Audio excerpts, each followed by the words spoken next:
Shalom, senang sekali dapat berjumpa kembali dalam program Bible Study Online CK7, di mana pada hari ini kita akan mempelajari satu kebenaran firman Allah dari Mazmur pasal yang ke-124. Nah saudara, seperti yang sering kita ketahui bahwa Israel adalah bangsa pilihan Tuhan, Israel adalah biji mata Tuhan, umat kepunyaan Tuhan. Namun sesungguhnya Israel harus mengakui bahwa Tuhanlah satu-satunya penolong mereka. Dalam segala musim dan waktu, dalam keadaan apapun juga, Israel harus mengakui bahwa Tuhanlah penolong mereka. Nah, mengapa pemazmur mengubah mazmur ini sebagai sebuah pujian bagi Allah sang penolong Israel? Kita akan membacanya, kita akan mempelajarinya, namun terlebih dahulu mari kita datang kepada Tuhan, kita minta hadirat Tuhan menguasai kita. Roh Kudus menuntun dan memimpin kita. Kami datang kepadamu Tuhan, Allah penolong kami. Terima kasih Bapa. Terima kasih Tuhan. Haleluya.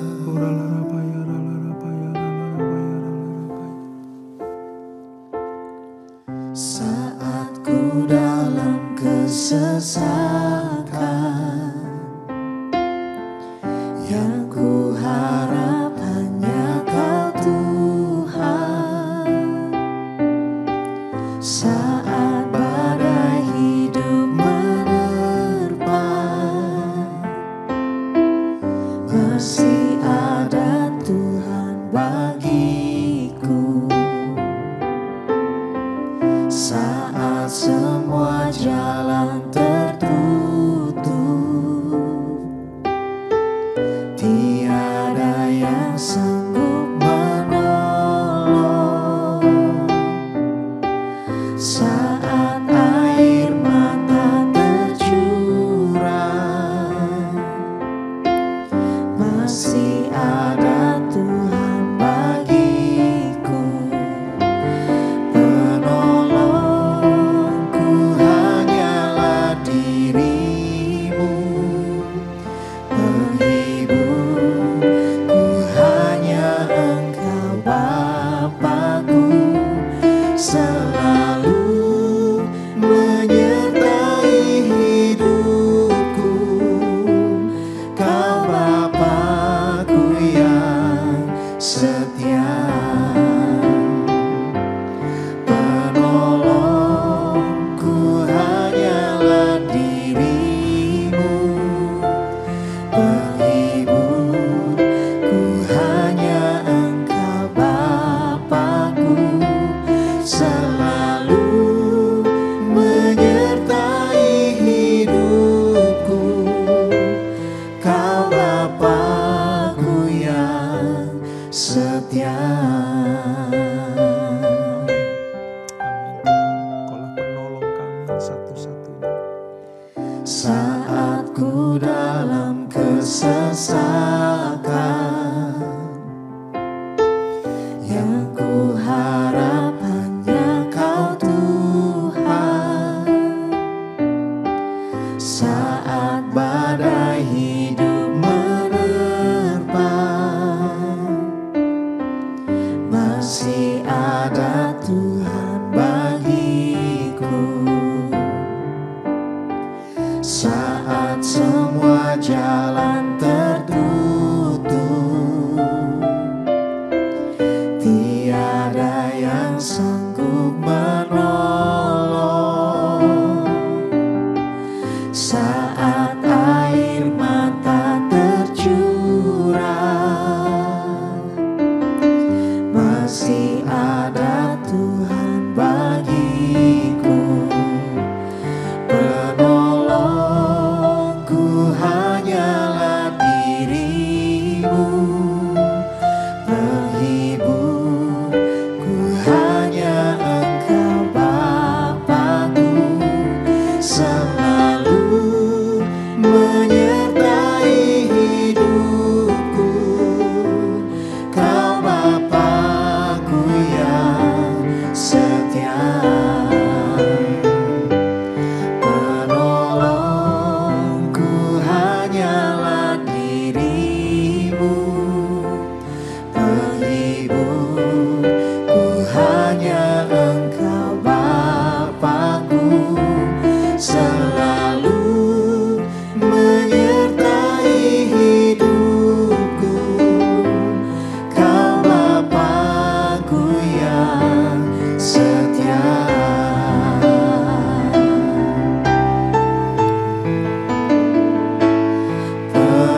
selalu menyertai hidupku.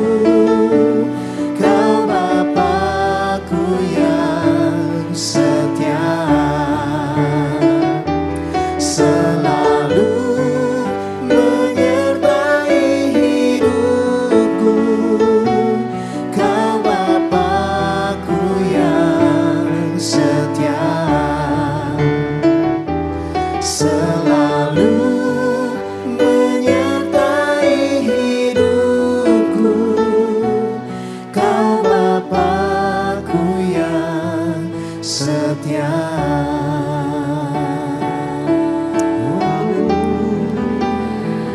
Allah yang setia,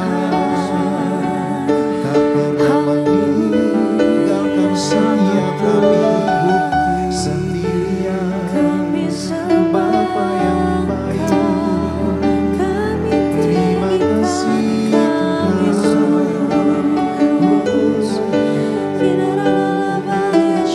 kasih buat pertolongan-Mu. Haleluya. Terlalu ajaib.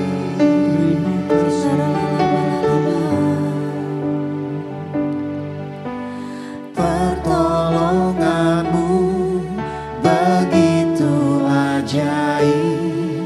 Kau telah memikat hatiku di saat aku tak sanggup lagi. Di situ tangan-Mu bekerja. Pertolongan-Mu begitu ajaib. Kau telah memikat hatiku. Kini mataku tertuju padamu. Ku rasakan kasih-Mu Tuhan. Pertolongan-Mu begitu ajaib. Kau telah memikat hatiku di saat aku tak sanggup lagi. Di situ tangan-Mu bekerja. Pertolongan-Mu begitu ajaib. Kau telah memikat hatiku. Kini mataku tertuju padamu. Ku rasakan kasih-Mu Tuhan.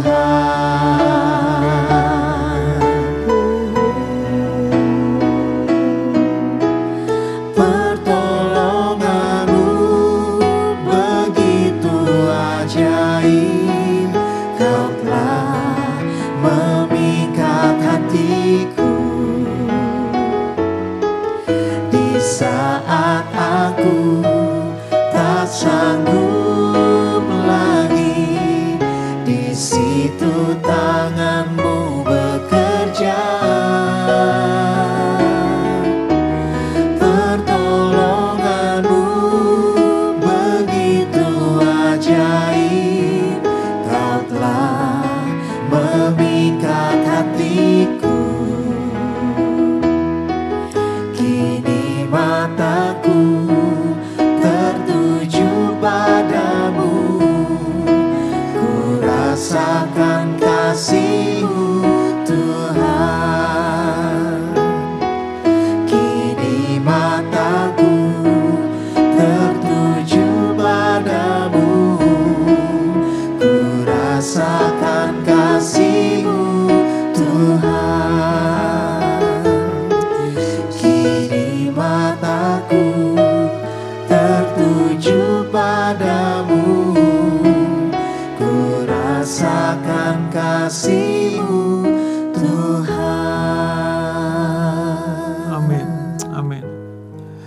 Mata kami tujukan kepada Engkau ya Tuhan, sebab Engkau adalah satu-satunya penolong bagi kami.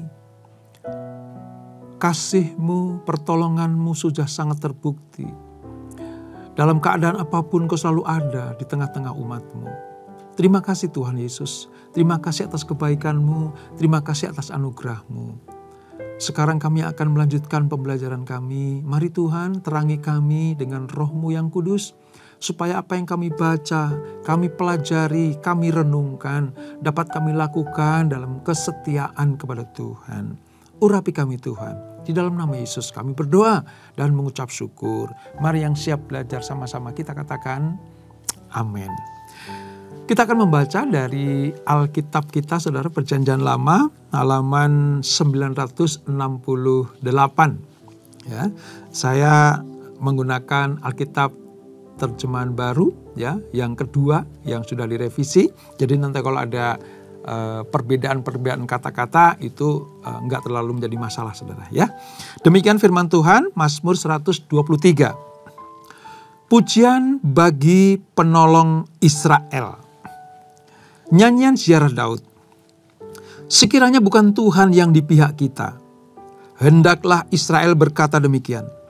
Sekiranya bukan Tuhan yang di pihak kita, ketika manusia bangkit melawan kita, pasti mereka telah menelan kita hidup-hidup. Ketika amarah mereka bangkit terhadap kita, pasti air telah menghanyutkan kita. Banjir telah menenggelamkan kita. Pasti banjir telah menenggelamkan kita. Air yang meluap-luap itu. Terpujilah Tuhan yang tidak menyerahkan kita menjadi mangsa bagi gigi mereka. Nyawa kita terluput seperti burung dari jerat penangkap burung. Jerat itu telah putus dan kita pun terluput. Pertolongan kita dalam nama Tuhan yang menjadikan langit dan bumi. Saudara, Mazmur 124 ini menjadi bagian dari Mazmur jilid yang kelima, yang sebagian besar berisi tentang nyanyian yang dinyanyikan ketika bangsa Israel akan masuk ke kota Yerusalem. Itu jalannya agak menanjak begitu, saudara. Menanjak. Makanya 15 Mazmur. 15 Mazmur dari Mazmur 120 sampai 134 itu merupakan nyanyian pendakian atau nyanyian anak-anak tangga. Sebab Mazmur ini, 15 Mazmur tadi, itu dinyanyikan ketika umat Allah, orang Israel, mau beribadah ke bait suci, lalu menaiki tangga-tangga, sebab letaknya itu agak di sebuah bukit, begitu kira-kira. Nah, banyak orang percaya bahwa frase nyanyian pendakian ini mengacu kepada mazmur-mazmur yang dinyanyikan orang Yahudi ketika mereka akan merayakan hari-hari raya yang besar pula. Seperti Paskah, Pentakosta, ya, Pondok Daud, Pondok Daun, ya. Itu semua dinyanyikan lagu nyanyian ziarah Daud, yaitu berupa nyanyian memperingatkan kepada bangsa Israel supaya mereka tidak lupa bahwa Tuhanlah Allah Abraham, Allah Ishak, Allah Yakub, Allah yang menyelamatkan, menolong, memimpin mereka untuk masuk ke tanah perjanjian, mengizinkan mereka menduduki satu tanah yang penuh dengan susu dan madu, yaitu tanah Kanaan. Membangun bait suci yang mereka rindu-rindukan, menggantikan tabernakel Musa. Sehingga bangsa Israel harus selalu mengingat bahwa Tuhanlah yang menolong mereka. Juga mereka diingatkan bagaimana Tuhan menghalau bangsa-bangsa yang hendak menghancurkan mereka, yang hendak menghadang mereka ketika mereka memasuki tanah perjanjian. Israel harus ingat bahwa Tuhan, tangannya yang kuat dan gagah perkasa itu, yang menuntun mereka sebagai gembala yang agung, yang menolong mereka ketika mereka dalam kesusahan dan kesulitan. Itulah sebabnya nyanyian ini sebagai nyanyian ziarah, artinya nyanyian yang dinyanyikan untuk mereka beribadah merayakan hari-hari raya besar dan mengingat kebaikan Tuhan. Dan itu pola yang diajarkan oleh Daud kepada bangsa Israel. Daud menulis Mazmur ini, saudara. Ketika apa? Ketika Daud merasakan bagaimana keadaan yang tidak mengenakan. Ketika Daud menghadapi ancaman-ancaman bahaya. Orang-orang yang memusuhinya. Orang-orang yang tidak suka dengannya. Kita ingatkan, kita pelajari bahwa Daud itu sangat tidak disukai oleh Saul. Yang notabene adalah raja dan mertuanya. Hanya karena iri Saul itu kepada Daud. Ketika mereka pulang perang, Daud adalah pasukan perangnya Saul. Ya, ketika putri-putri Yerusalem, orang-orang Yerusalem itu mengeluh-elukan para pemimpin, para pasukan, para tentara Israel keluar, masuk ke kota Yerusalem setelah mereka mengalahkan para musuhnya. Mereka berkata, Saul mengalahkan beribu-ribu, Daud mengalahkan berlaksa-laksa. Dari situ saja Saul sudah melihat bahwa nanti akan tiba saatnya Daudlah yang akan mendongkel aku. Maka dibencilah Daud oleh Saul. Sehingga Daud harus lari dari hadapan Saul. Mengembara ke padang gurun. Bersembunyi dari satu tempat ke tempat yang lain. Itu merupakan apa, saudara? Merupakan tekanan kehidupan yang Daud rasakan. Belum lagi ya dibenci oleh musuh-musuh Israel. Ada orang-orang yang mengikhtiarkan Daud itu celaka. Mengikhtiarkan Daud itu mendapatkan musibah. Ya. Jadi Daud begitu merasakan bagaimana situasi keadaan orang yang terancam hidupnya. Lalu apa yang dilakukan Daud? Satu-satunya cara yang dilakukan Daud adalah teriak kepada Tuhan. Berseru-seru kepada Tuhan. Minta pertolongan kepada Tuhan. Dan ketika Daud menghadap Tuhan, meminta pertolongan dari Tuhan, maka Tuhan turun tangan untuk menolongnya. Dan itu diingat oleh Daud. Peristiwa-peristiwa bagaimana dia ditolong oleh Tuhan tidak serta-merta dilupakan oleh Daud. Daud mencatat dalam memori ingatannya bagaimana Tuhan yang menolong dia dari setiap ancaman para musuh. Dari terkaman orang-orang yang membenci dia, Tuhan tampil sebagai penolong bagi Daud. Itulah sebabnya mengapa Mazmur ini isinya tentang kelepasan dari ancaman-ancaman para musuh. Lalu Daud ajarkan kepada mereka, saudara. Kepada umat Israel. Kepada 12 suku itu. Supaya mereka tidak melupakan kebaikan Tuhan yang sudah dilakukan untuk bangsanya, yaitu bangsa Israel. Kita harus tahu dan ingat bahwa sepanjang sejarah, termasuk orang Israel, juga manusia di muka bumi ini, termasuk saudara dan saya, orang-orang yang sudah beriman kepada Tuhan, percaya kepada Tuhan Yesus, tak henti-hentinya mengalami kesusahan, kesulitan, ancaman kehidupan. Dari para musuh, orang yang tidak senang dengan kita. Dari orang-orang yang hendak mengikhtiarkan kecelakaan buat kita. Seringkali kita merasakan sudah selesai masalah ini, ada masalah ini timbul. Ada problem hidup ini selesai, ada problem yang lain muncul.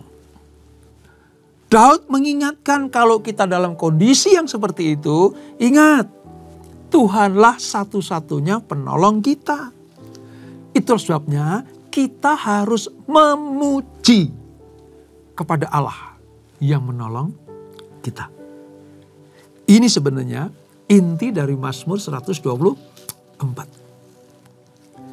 Atau mungkin saudara, kesulitan hidup kita, tekanan hidup kita, karena kecerobohan di masa lalu kita. Mungkin karena kesalahan kita lah, maka hukuman Tuhan itu menimpa kita. Mungkin karena kehidupan lama kita yang rusak, penuh dengan dosa. Sehingga apa? Itu mengancam keselamatan kita. Ya. Misalnya nih contoh, Orang-orang yang dulu ya, hidupnya rusak, ya, minum-minuman keras, mabok-mabokan, ya, lalu mereka tidak menjaga kesehatan tubuhnya. Di masa tuanya akibatnya tubuhnya lemah, tubuhnya sakit, penyakitan itu ada di dalam hidupnya. Dan ini merupakan sebuah ancaman jiwa, bukan? Sebuah keadaan karena kecerobohan manusia. Sehingga dia layak mendapatkan hukuman seperti itu. Tapi sekali lagi, Daud pun mengajarkan, kalau sampai itu terjadi, tetaplah datang kepada Tuhan. Dialah satu-satunya penolong kita. Daud mengajarkan bagaimana kita harus memuji Tuhan. Karena pertolongan yang ajaib itu datangnya hanya dari Tuhan, pencipta langit dan bumi. Ayat 6 dan 8. Pertolongan kita, ya ayat 8 khususnya itu, dalam nama Tuhan yang menjadikan langit dan bumi. Ini jelas sekali, saudara.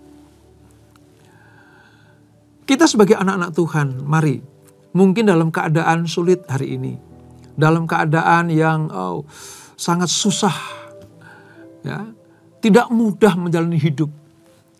Tapi ada kabar baik buat kita semuanya. Daud mengajarkan buat kita, tetaplah setia kepada Tuhan. Tetaplah berharap kepada Tuhan. Dialah yang memiliki, yang menciptakan langit dan bumi. Sehebat apapun masalahnya. Sekuat apapun tekanannya. Kalau kita tetap punya iman kepada Tuhan, maka Tuhan akan tampil sebagai penolong kita. Sampai-sampai saudara, pemazmur dalam hal ini Daud itu melukiskan keganasan para musuh itu. Seperti air yang dahsyat, yang mampu menerjang, menggulung, dan menenggelamkan apa saja yang dilandanya. Tadi kita membacakan dari ayat 3 sampai 5. Bagaimana kekuatan air bah itu. Air yang mengalir dahsyat itu. Seolah-olah menumbangkan orang-orang yang ada di sekelilingnya. Menggulung kehidupan manusia sampai menenggelamkan mereka. Sehingga manusia tidak dapat berbuat apa-apa. Ini digambarkan oleh Daud sebagai sebuah keganasan musuh. Tetapi Daud tetap mengingatkan, tetap berharap sama Tuhan. Toh alam ini termasuk air, ya, termasuk badai, termasuk air bah itu semuanya Allah yang mengatur. Semuanya Tuhan yang menetapkan. Tuhanlah yang memegang kendali atas situasi dunia ini. Jadi kalau kita merasakan masalah seolah-olah seperti sedang ditelan oleh derasnya arus air itu, ya, maka kita harus tahu sekarang Tuhanlah satu-satunya penolong buat kita semuanya. Saudara, kalau kita belajar firman Allah ya saudara, gambaran tentang laut dan air yang meluap-luap itu adalah lambang dari kuasa kekacauan yang tidak mungkin ditanggulangi oleh manusia. Kalau kita bicara tentang air, ya, air bah, lautan yang bergelora itu bicara tentang apa? Kuasa yang mengacaukan keadaan, yang membuat manusia itu tidak mampu mengatasinya. Yang paling dahsyat kan air bah pada zaman Nuh. Mana ada manusia yang bisa menahan? Mana ada manusia yang bisa melawan kekuatan air bah itu? Tapi di dalam Mazmur 124 ini kita diajarkan sehebat-hebatnya kuasa untuk menenggelamkan anak-anak Tuhan, lebih hebat kuasa Tuhan untuk menolong mereka. Daud begitu percaya kepada kuasa Allah. Daud begitu yakin akan keperkasaan Tuhan. Dia berkata bahwa hanya dalam lindungan Allah lah kita ini aman. Dalam tangan Tuhan yang penuh kuasa itulah kita sejahtera. Ini pelajaran yang indah buat kita semuanya. Sehebat apapun tekanannya, sekuat apapun desakannya, masalah timbul, ya, problem-problem tidak pernah berhenti untuk menggulung kita. Seperti air yang menggulung manusia. Tetapi Tuhan yang mengatur segala-galanya. Pemazmur juga mengatakan bagaimana memaparkan betapa besar dan banyaknya hal-hal yang bisa menelan dia hidup-hidup. Ayat 3 tuh. Ya. Musuh nih, pasti mereka telah menelan kita hidup-hidup ketika amarah mereka bangkit terhadap kita. Tapi di atasnya ada luar biasa. Kalau bukan Tuhan di pihak kita, kita udah dilumat habis oleh mereka. Kalau bukan Tuhan yang menolong kita, kita sudah ditelan habis sama mereka. Ini artinya bahwa Tuhanlah jalan keluar atas masalah kita semua. Musuh berusaha untuk menjerat, membuat diri kita menjadi mangsa yang empuk. Seperti serigala yang memperhatikan sebuah domba yang lemah. Serigala itu siap menerkam, mencabik-cabik domba yang lemah itu. Sehingga domba itu akan mati binasa. Tapi puji Tuhan, Daud berkata bahwa kita punya gembala yang baik. Gembala yang agung. Gembala yang dapat dipercaya. Yang menyerahkan nyawanya bagi domba-dombanya. Ini sebenarnya gambaran dari apa saudara? Dari tipologi Yesus Kristus yang nanti akan lahir ke dunia. Karena dinubuatkan oleh Daud. Dan ketika lahir ke dunia, dia adalah gembala yang baik. Gembala yang menyerahkan nyawanya bagi domba-dombanya.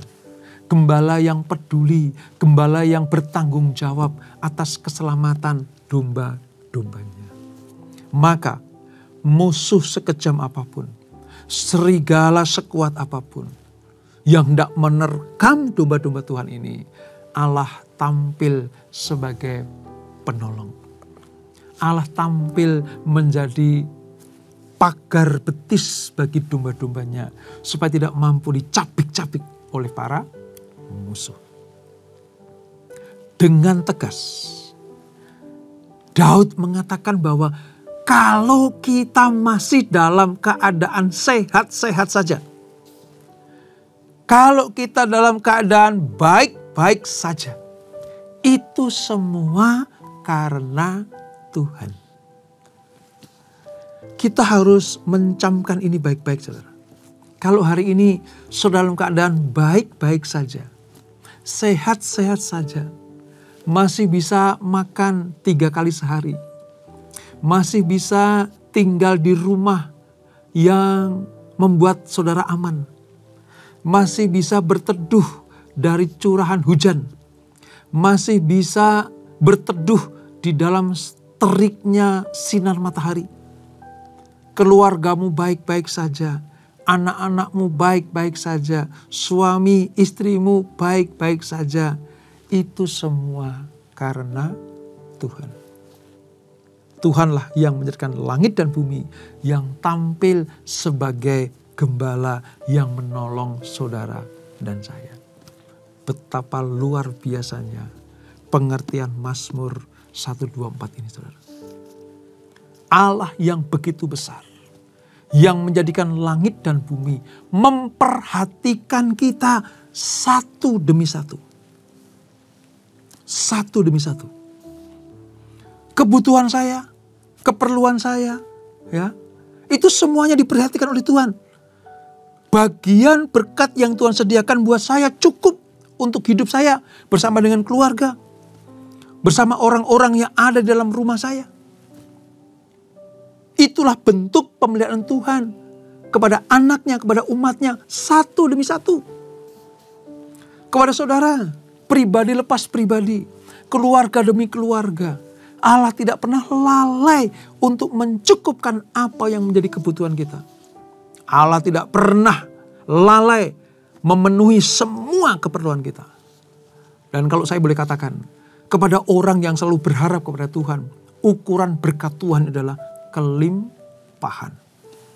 Kelimpahan, saudara. Itulah sebabnya dipandang penting bagi Daud supaya bangsa Israel ingat. Sekali lagi, ingat. Jangan lupakan Tuhan. Jangan lalai terhadap kebaikan-kebaikan Tuhan. Tanpa Tuhan, kalau bukan Tuhan, kata Daud tadi, selesailah kita, dilumat habis oleh para musuh kita. Ini peringatan buat manusia zaman sekarang ini. Pada era sekarang ini. Betapa manusia sudah mudah sekali melupakan Tuhan. Tergerus oleh apa? Modernisasi. Perkembangan zaman. Teknologi yang semakin maju luar biasa. Mereka lebih sibuk dengan itu dibanding mengingat-ingat kebaikan Tuhan. Ini memang pelajaran kuno, saudara. Ini pelajaran yang sangat-sangat kuno. Tetapi saya mau katakan begini. Ini relevan di segala zaman. Ini relevan di segala musim dan waktu. Kalau ribuan tahun dulu Daud memperingatkan kepada bangsa Israel untuk selalu ingat kepada kebaikan Tuhan. Sampai dengan detik ini, firman yang sama berlaku buat saudara dan saya. Tetap ingat kebaikan Tuhan. Oleh sebab itu, jangan sampai ingatan kita kepada Tuhan tergerus oleh kemajuan zaman yang semakin hari semakin luar biasa ini. Makanya Bible Study di CK7 Group ini saudara disampaikan. Supaya apa? Ya, saudara boleh menikmati berkat-berkat pada zaman akhir ini. Ya, saudara boleh menikmati kemajuan teknologi yang luar biasa ini. Tetapi saudara juga harus ingat bahwa Tuhanlah yang menolong kita. Tuhanlah yang memberkati kita. Tuhanlah yang menuntun kita. Pelajaran ini sungguh-sungguh sangat berarti dan penting buat kita semuanya. Supaya apa? Supaya langkah-langkah kita disertai Tuhan. Dari hari ke hari, minggu ke minggu, bulan ke bulan, tahun ke tahun. Kita tetap ada di dalam tangan Tuhan yang kuat itu. Teduh terlindung di dalam naungan Allah yang maha tinggi itu. Nah, bagaimana caranya saudara? Supaya kita bisa ada dalam situasi seperti itu. Tetap aman dalam perlindungan Tuhan. Saya mau katakan begini. Mengucap syukurlah untuk apa yang saudara terima dari Tuhan hari ini. Nggak usah lihat orang lain. Tidak usah melihat berkat-berkat yang diterima oleh orang lain. Ketika kita mensyukuri apa yang kita terima dari Tuhan, itu bentuk dari apa? Ingatan kita terhadap pertolongan Tuhan. Kalau dirasa kurang, jangan bersungut-sungut. Kalau dirasa belum cukup, jangan mengeluh kepada Tuhan. Kalau dirasa kok tidak seperti berkat yang diterima oleh tetanggaku, orang lain, kawanku, sejawatku, atau teman-temanku. Nggak usah lihat mereka. Tetaplah mengucap syukur dari apa yang Tuhan berikan. Percayakan kepada kita untuk kita nikmati. Allah tidak pernah memberi kekurangan. Sampai anak-anaknya yang benar itu meminta-minta roti. Sebab tujuan Allah memberkati adalah supaya anaknya dalam kecukupan dan supaya ada ucapan syukur kepadanya. Dengan cara apa? Mengingat selalu kebaikan-kebaikan Tuhan. Saya tutup dengan sebuah kalimat begini, saudara. Kalau kita dalam keadaan sedang diancam, terancam oleh apapun juga, situasi atau keadaan apapun juga, entah orang-orang yang membenci kita, sakit penyakit, mungkin resesi ekonomi, keamanan yang semakin tidak bisa dapat percaya. Mari kita sepakat berkata, jika Allah di pihak kita, siapa lawan kita? Roma 8 ayat 31 itu. Tidak ada musuh atau situasi yang tidak dapat dikendalikan anak-anak Tuhan jika mereka bersama dengan Tuhan. Sekali lagi, tidak ada situasi, keadaan yang mengancam sedemikian rupa yang tidak dapat kita kendalikan, tidak dapat kita kalahkan. Selama kita bersama dengan Tuhan, kita cakap menanggung segala sesuatu. Oleh sebab itu, tetap percaya kepada Tuhan, berharap kepada Dia, dan akui bahwa Dialah satu-satunya penolong buat kita semuanya. Yesuslah gembala yang baik buat kita semuanya. Dan itulah Mazmur 124. Kita berdoa. Bapak, terima kasih untuk anugerah-Mu. Kami belajar bagaimana Daud mengubah, menciptakan, menulis Mazmur Ziarah ini. Supaya bangsa Israel selalu mengingat tentang kebaikan Tuhan. Sebab Tuhanlah yang pegang kendali. Tuhanlah pencipta langit dan bumi. Itulah sebabnya seluruh umat Israel harus berharap kepada Tuhan. Sebab dialah yang menolong mereka semuanya. Pun demikian dengan kami ya Tuhan. Di masa-masa sekarang ini, para musuh, entah keadaan, situasi, gejolak dunia yang semakin tidak menentu ini. Masalah ekonomi, sakit penyakit, masalah perang di mana-mana. Tuhan, Engkaulah penolong kami. Engkau yang mengatur segala-galanya. Engkau yang menguasai langit dan bumi. Oleh sebab itu, kami akui hanya di dalam Engkaulah pertolongan dapat kami nikmati. Terima kasih Tuhan. Doa kami untuk semua saudara-saudara kami yang dalam keadaan yang berkesusahan. Kiranya Tuhan hiburkan.